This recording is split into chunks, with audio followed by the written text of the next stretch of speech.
that the wealthiest people do the most volunteering.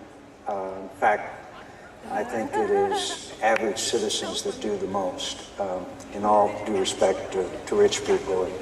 But the point, it seems to me it's the average citizen that's the first to respond. But I agree with you. We should provide, especially from a business standpoint. If someone graduates from a fine institution or university, then we hope that the people that hire them would give them additional time to maybe go down and volunteer in a Habitat for Humanity or some other worthwhile cause. But honestly, you know what I found? The busiest people are the busiest. And the busier they get, the busier they get. And the more time they find to help them. So I'm very pleased at the volunteer effort in America. I'm very pleased at what we've seen around this country, particularly as we're in difficult times. I think we can be proud of Americans. And obviously, if we need to take some steps to encourage that and make it easier for them, I'm all for it. Would you encourage corporations to give paid leave for service, which some companies are doing, like Timberland?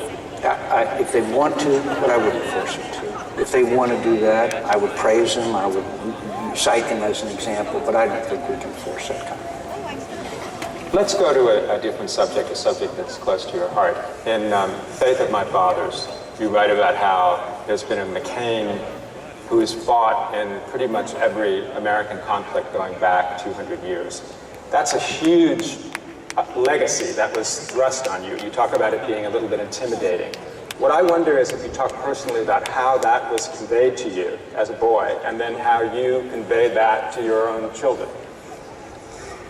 Well, you know, a lot of times I don't talk too much publicly because I'm not a hero. I had the great honor of serving in the company of heroes, and in Hanoi I observed 1,000 acts of courage and compassion and love.